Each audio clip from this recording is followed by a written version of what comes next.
ஒரு தன்மானத்தோட நிக்கிறேன் பாருங்க ஒரு தமிழன். அங்க போனேன் 10 சீட்டு கை கட்டினேன், இவங்க கூப்பிட்டா போனேன், எங்கேயும் போனாங்க நினைச்சதை இப்ப இவ்வளவு நேரம் பேசிட்டுக்கல, இவ்வளவு நேரம் உங்களை சந்திச்சு ஒரு தலைவரை பேச சொல்லுங்க. இவ்வளவு கேள்வி கேட்கிறீங்க, நான் பொறுமையா பதில் சொல்லலாம். எப்படி யாரையாவது சந்திச்சு பேச சொல்லுங்க.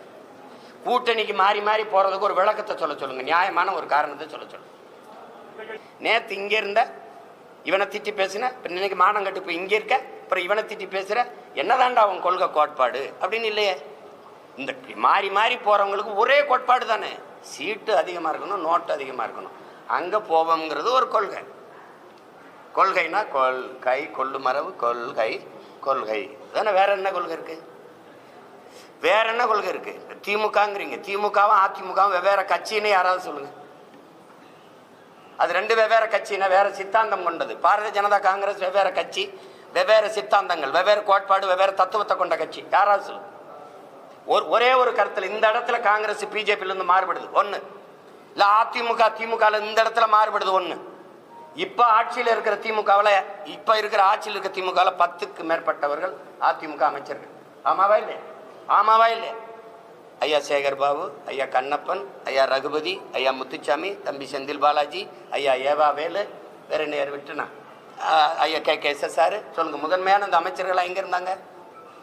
இங்க இருந்தாங்க அதிமுகல. இப்ப இங்க இருக்காங்க. நாளைக்கு இங்க இது வரும்னா இங்க வருவாங்க. இது கேட்டா இது தாய் கழகத்துக்கு வர்றது, இது போட்டா சேய் கழகத்துக்கு வருது.